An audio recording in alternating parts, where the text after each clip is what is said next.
Baik, seterusnya kita bersama dengan Syafiqah dan juga Munawar untuk perincian selanjutnya berkenaan dengan topik pada hari ini. Silakan. Okey, terima kasih Raja Sufi dan juga rakan-rakan pelapor kita. Kita tahu mungkin cuaca sedikit panas di luar sana. Di studio ini juga panas sebenarnya untuk kita bicara mengenai nilai satu undi. Tapi terima kasih kita ucapkan sebenarnya kepada mereka yang telah pun mengundi awal. Kalau kita lihat seramai 72,554 orang telah melaksanakan proses mengundi bagi undi awal.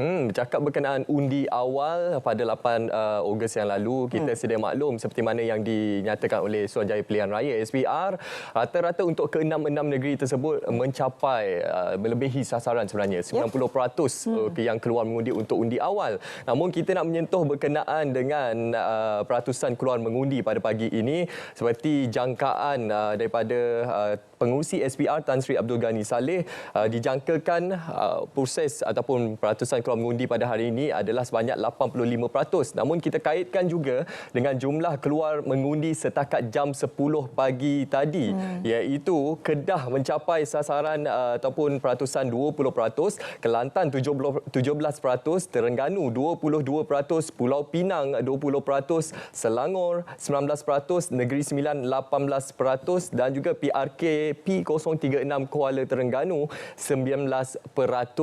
Jadi ini merupakan gambaran yang kami bawakan kepada anda dari semasa ke semasa dan kita harapkan semoga peratusan ini akan terus meningkat dan juga mencapai seperti mana sasaran oleh pengurusi SPR. Jadi kita nak kongsikan kepada anda paparan grafik pada ketika ini jumlah mengundi setakat 10 pagi tadi iaitu 19% seperti pecahan yang saya nyatakan tadi. Jadi kita nak berbalik kepada tetamu kita lah, bagaimana kita melihat gambaran daripada peratusan keluar mengundi setakat jam 10 pagi tadi, adakah ianya mampu untuk mencapai sasaran 85%?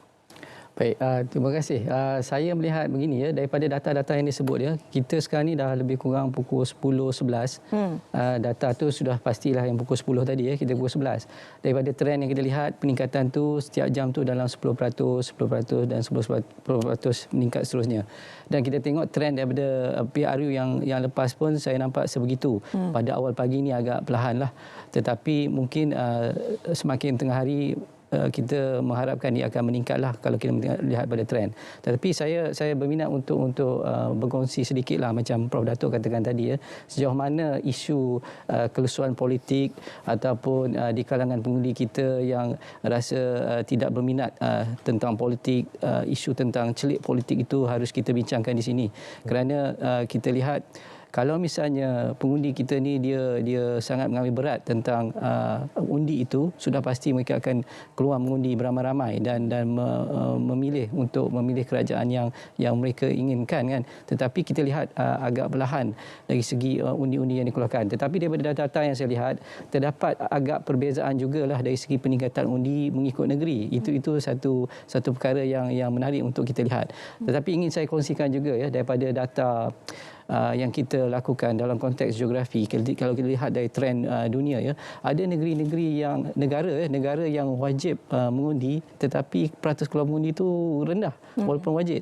Kan? Ini harus kita lihat dan fikirkan juga. Tetapi dari segi data yang saya lihat dalam konteks di negara ASEAN negara kita yang tertinggi tak silap saya dalam 91% iaitu Singapura. Tetapi apa yang kita harus lihat di sini adalah dari segi keadaan negara itu sendiri. Singapura ni negara yang padat dan dari segi informasi politik itu lebih terbuka dan rakyat lebih jelas tentang kemahuan politik mereka. Dan kalau kita lihat daripada data peratus keluar mengundi yang lepas, kita lihat dari segi kawasan negara ataupun negeri, Putrajaya di antara yang tertinggi berbanding yang terendah tak silap saya di Kelantan. Ini juga mungkin melibatkan pengundi luar yang akan balik mengundi dan juga faktor yang seperti Prof Datuk kata tadi, tarikh itu penting bila mengundi itu di pertengahan bulan. Jadi ini mungkin merupakan antara faktor-faktor lah yang mungkin menyebabkan peratus keluar mengundi rendah. Tetapi daripada data dan jangkaan SPR tadi 85% itu tinggi Kalau kita lihat daripada PRU 15 yang lepas kita mencapai dalam 76% ke atas. Jadi mungkin kita akan lihat nanti tengah hari bagaimana tentang peratus keluar mengundi itu. Prof Dr. terlibat dalam pengundian? Ya. Negeri mana? Saya di Selangor. Selangor. Selangor, ya. Prof Datuk Siva kita tak perlu tanya sebab awal-awal dia dah bagi tahu dalam Instagram saya Perak. Dia tak terlibat. Sabah, Sarawak. Nanti kita punya giliran akan menyusul nanti. Okey. Bila kita bercakap tadi saya memetik sedikit mengenai mematangkan politik ataupun politik matang itu.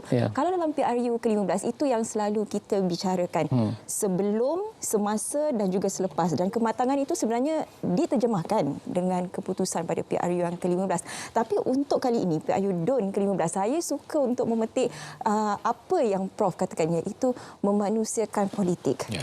Itu apakah memanusiakan politik itu?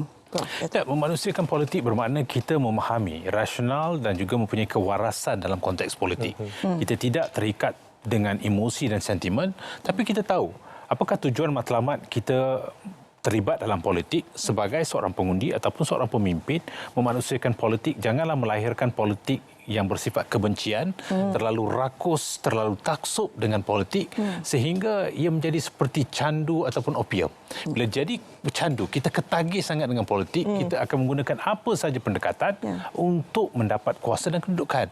Tapi dalam konteks memanusiakan politik, kita harus bersifat mempunyai nilai kemanusiaan, nilai keihsanan ke atas usaha merayatkan kepimpinan. Rakyat itulah yang menjadi petunjuk kepada kita sebagai pemimpin, dan rakyat tahu bahawa pemimpin juga bertanggungjawab dalam soal mempertahankan kebajikan, keperluan, kemahuan, kesejahteraan mereka. Memanusiakan politik harus ada nilai politik yang saya anggap nilai moral, nilai politik berhemah, nilai akhlak dengan akidah yang cukup besar. Dalam konteks ini, apabila kita berada dalam sebuah negara yang rencam, pelbagai, yang aneka ragam, yang majmuk, sudah pasti kita harus mencari titik-titik persamaan. Rambut sama hitam, hati lain-lain. Lagi yang tak berambut. Jangan cakap pasal rambut. Jadi kita nak mencari titik keseimbangan antara semua. Jadi memanusiakan politik bermakna walaupun politik di negara kita ini asasnya adalah etnik dan agama. Tapi bila sampai ke peringkat nasional kebangsaan, kita harus boleh mewakili semua. Kita tidak meminggirkan sesiapa, baik dalam kumpulan B40, M40, T20, masing-masing itu adalah warga Malaysia. Kita bertanggungjawab untuk semua. Memanusiakan politik haruslah berteraskan kepada nilai-nilai yang saya anggap nilai bersama. Nilai-nilai kemanusiaan, nilai yang membolehkan kita mempunyai sifat kemanusiaan untuk berkhidmat, untuk mempertahankan keamanan, keselamatan, kesejahteraan. Semua itu datang secara holistik, komprehensif dan juga menyeluruh. Sebab itu, bila kita katakan sebagai manusia, kita juga ada hati, ada emosi. Waktu yang sama kita harus waras. Waras supaya kita tidak terlalu menzahirkan perkara-perkara yang boleh melahirkan sifat stereotyping, prejudis, keterlaluan sehingga seolah-olah politiklah segalanya. Tidak. Politik bukan segalanya. Kita harus melihat bagaimana untuk bergerak ke hadapan. Masing-masing harus mempunyai matlamat yang sama, harus mempunyai niat yang sama, harus mempunyai iltizam, mengambil iktibar daripada apa yang telah berlaku sebelum ini supaya kita tidak kehilangan apa yang telah kita bina selama ini. Mudah untuk kita robohkan, bukan mudah untuk bina sebuah negara.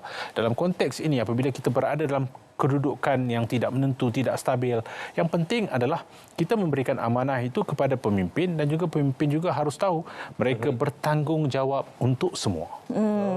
Okey, cukup menarik apa yang disampaikan. Mungkin selepas ini kita akan perhalusi juga bagaimana intipati untuk kita memahami kecenderungan pengundi kita pada hari ini, khususnya dalam kalangan pengundi atas pagar dan juga jangan pengundi terlalu muda. taksub. Tapi kalau dengan Prof Datuk kita kena taksub. Taksub dengan mendengar kata-katanya itu. Banyak terminologi yang keluar kan. Tapi sebelum itu kita nak bersama juga dengan rakan kita, Raja Sofi. Kabarnya ada rakan-rakan pelapor kita, ada laporan terkini. Silakan Raja Sofi. Silakan.